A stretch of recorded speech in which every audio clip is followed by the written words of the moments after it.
doon sa mga kaibigan ko kasi, sabi ko, pare, kailangan tayo, simple lang ang buhay natin. We live within our means. Opo. Tingnan mo yung mga ibang tao dyan. Oh, nakatira na nga sa barong-barong. Nakatira na ng kung saan. Naka-signature na damit. Naka-signature na bag. May aso pang maliit. Mag-aaway na kami nun. Ganun po. Ay, hindi ako Kahit papayag. sa mga anak ninyo. Tinutukoy ko to especially sa mga anak ko. Opo. I do not allow them to be going around na magyabang ng kung ano-anong sinusuot at kung ano-anong dinadala. Ngayon, nagpa-interview ako, kailangan daw nakarelo ko, kaya naka-stainless akong relo. Pero usually, hindi ako nagre-relo. Sabi nila, baka daw overacting na wala man lang daw ako relo. Tsaka nagbihis pa ako, dapat round neck t-shirt nga lang ang suot ko eh. Pero ito pong binanggit sa mga, tinuro nyo sa kanila yung mula na maliliit pa sila. Of course. Hindi siya madali no? Kailangan tinuturo sa mga bata na matuto ng simpleng buhay. Yung anak kong bunso, si Jacob, kagagraduate na college, pinadala ko sa probinsya, sa Pangasinan, sa planta. Sabi ko, diyan ka magtatrabaho araw-araw, diyan ka matutulog, kasama mo kakain ng lunch at dinner yung lahat ng empleyado. Huwag ka makakain-kain sa labas ng McDo kung ano-ano ha. Dahil you are going to as if show them na hindi mo sila kapareho. Kailangan habang nandiyan ka, kasama mo sila. Kung ano yung kinakain nila, kung ano yung ginagawa nila, pareho lang kayo. At yung bihis mo, kailangan simpleng damit, t-shirt, at kung ano yung uniform doon, yun din ang susuotin mo. Ganun ang suot ni Loco ngayon doon. Opo. Ano po yung kwento niya tungkol siya? Na happy siya? Hindi, lahat ng anak ko, ganun ko pinalaki. Yung anak kong panganay si Paul, nung siya ay elementary, pinapadala ko yan doon sa talyer ni Mr. Kawangko. Pinapasamahan ko yan sa mga mekaniko niya. Every summer, nandun siya. Doon siya sumasabay kumakain ng tanghalian. Di nasanay siya. Ang tawag niya sa mga mekaniko, kuya. Ang tawag niya sa mga tubero at electrician, kuya. Ay, lumaki na maayos. Hindi ko po problemahin yun. Pare, kung pinalaki mo yung mga anak mo malalaking ulo, baka makipagsunto ka sa security guard sa kalye yun. Pero pag pinalaki mo ng simpleng tao, ay, pare, hahaba na buhay nun. Ibig sabihin nun, lumaki yun ng simpleng tao.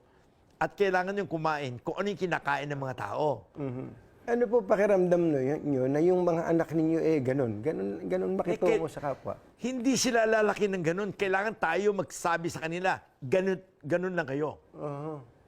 So mula pa sa pagkabata, mabuti maunawaan to, lalo na ng mga bagong magulang pa lang. Ano po? Na habang maliliit pa yung mga anak, imulat na dun sa ganung klase ng mindset. At huwag nyo bibigyan ng malaking baon. Huwag nyo rin bibigyan ng baon. Kailangan magdala sila ng pagkain. Yun ang baon nila sa eskwela. Huwag yung pupunta sa eskwela at kung ano binibili. Pinalaki ko sila na mayroon silang laging baon papuntang eskwela. Yun ang kakainin nila. At wala silang bibiling kung ano kalokohan na borloloy. Para mas matuto. Otherwise, pare, later on, hindi mo na makakausap yun. Mas mayabang pa kaya sa atin yun. So, at matututo rin silang ma-appreciate yung mga maliliit na bagay po, no? Lahat ng anak ko, ang tawag sa katulong namin sa bahay, ate.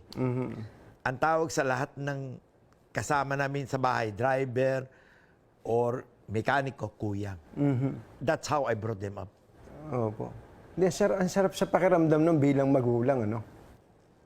Anthony, yung mga mekaniko ko, kasama ko yun, 40 years, 45 years. Yung driver ko, si Eddie Mariano, pwede mo pa-check yun. 40 plus years sa akin yun.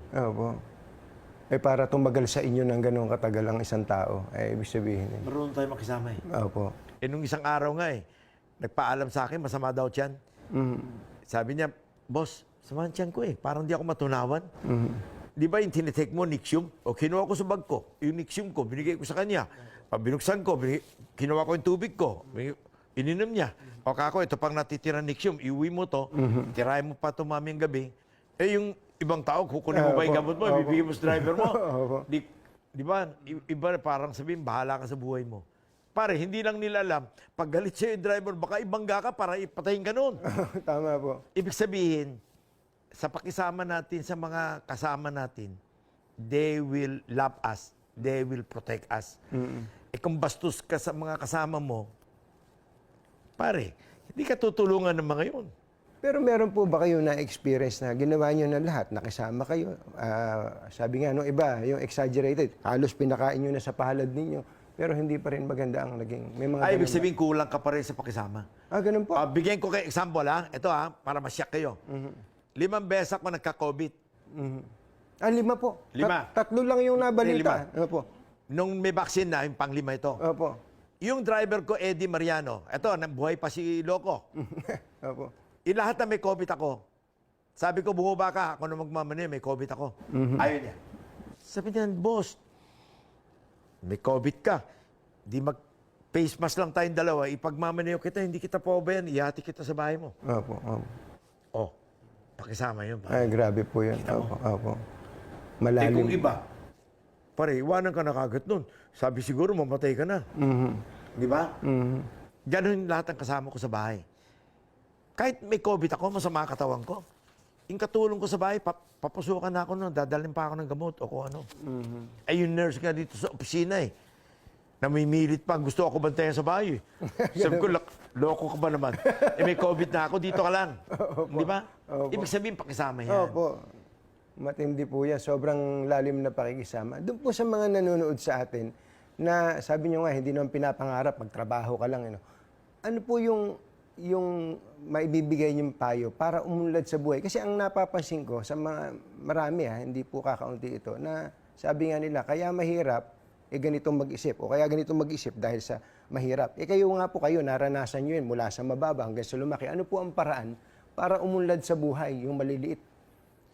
Ang importante, disiplina. Huwag mo ipangarap yung hindi mo kaya. Number 1. Number 2, mabuhay ka na simple. Mag-aral ka. Mabuhay ka na simple. Huwag ka magarbo. Huwag mo pag-interesan yung ari ng ibang tao. O di solve ka na. Araw-araw magtrabaho ka lang. You cannot go wrong with that. Ngayon kung araw-araw nangungutang ka para gastusin, malaking problema yon. If you live within your means, kung ang kita mo, ginagastos mo yung kalahati lamang nun, yung kalahati naman, iniipon mo para mapag-aralin mo yung mga anak mo o pangbili mo ng gamot in the future, wala ka ng problema. Ngayon, magtrabaho ka lang mabuti, may swerteng darating. At pagtingin ng lahat ng kadil mo sa buhay, pwedeng pagkatiwalaan to, mabuting tao to. You will have more opportunities. Opo. Ngayon, kung tingin nila sa'yo, mandurugas ka, manloloko ka, at mangoonsi ka, hiwasan ka ng mga kadil mo. Totoo po yan. Gaano ka-importante yung loyalty sa inyo? Very important yun. Hindi na baling hindi sila masyado matalino, o hindi sila masyado magaling, o hindi sila masyado masipag. Importante, etong kasamang to, hindi tayo lolokohin ito. Hindi tayo iwanan ito. Ayun, ayos na. Opo. Kayo po ba ay meron pang mga gustong gawin sa buhay nyo na hindi nyo pa nagagawa? Meron, marami pa. Gusto kong, ang dream ko, matapos ko gawin yung mga karsada, Manila to Lawag, Manila to Matnok, Sorsogon. Sorsogon, opo. Sana maduktungan ko pa yan ng bridge from Matnok Samar. to Allen Leyte. Allen Northern Allen Samar Leyte. pa. Sana makatayo ako ng mas marami pang infrastructure. Kamukha ng airport. Matapos ko yan. Sana maging very successful yan. At ma-decongest yung Metro Manila because of that. Sana makapag-create ng mas maraming trabaho yung Bulacan Airport. Sana yung Central Luzon lalong umasenso dahil nandun na yung airport ngayon sa Bulacan. Sana ma-solve natin lahat ng baha sa Bulacan at Pampanga. Sana makapagtayo tayo ng mas maraming poultry farm para sa ganun maging self-sufficient tayo sa food security. Sana makatulong tayong makaproduce na mas maraming pagkain para yung mga kababayan natin can easily afford ng mga pagkain kailangan nila. Napakarami pa noon. Parang pangarap po ng isang presidente yan, Presidente lang ng gas station to.